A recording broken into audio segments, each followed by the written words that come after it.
ஸ்ரீமன்னாராயணீயம் ஸ்ரீ நாராயண பட்டத்ரி திருவடிகளே சரணம். 55வது தசகம் காளிய நர்தனம்.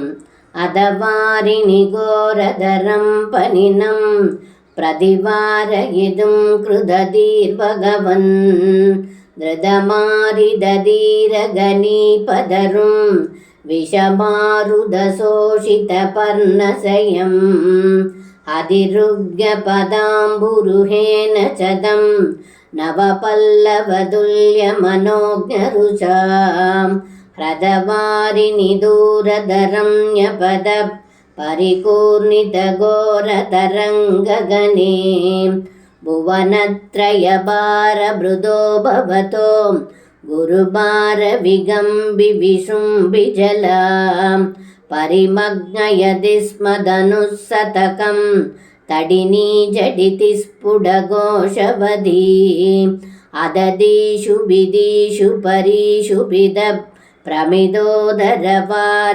నాదపరైః ఉదగాదుదగాదురగాధిపతిస్ त्वदुपान्तमशान्तरुशान्तमनाः पनशृङ्गसहस्रविनिश्रुमर ज्वलतग्निघनोग्रविशाम्बुधरं पुरदपनिनं समलोकयदा बहुशृङ्गिनमञ्जनशैलमिव ज्वलदक्षिपरिक्षरदुग्रविष स्वसनोष्मपरः स महाभुजग परिदस्य भवन्तमनन्तफलं समवेष्टयदस्फुटसेटमहो अविलोक्य भवन्तमदाकुलिते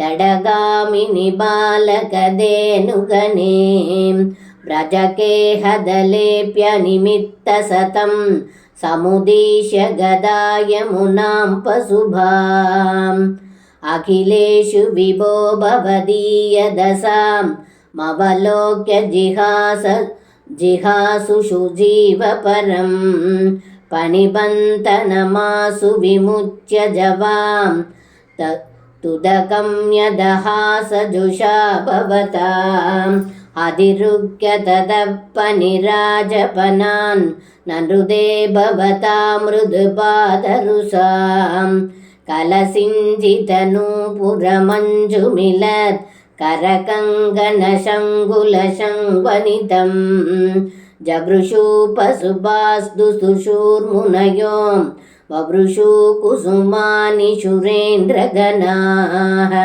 द्वैनृद्यदि मारुतकेहपदे परिपाहि समां त्वमदान्तगदात्. सर्वं कृष्णार्पणं. श्री गुरुवायूरप्पन திருவடிகளே சரணம்.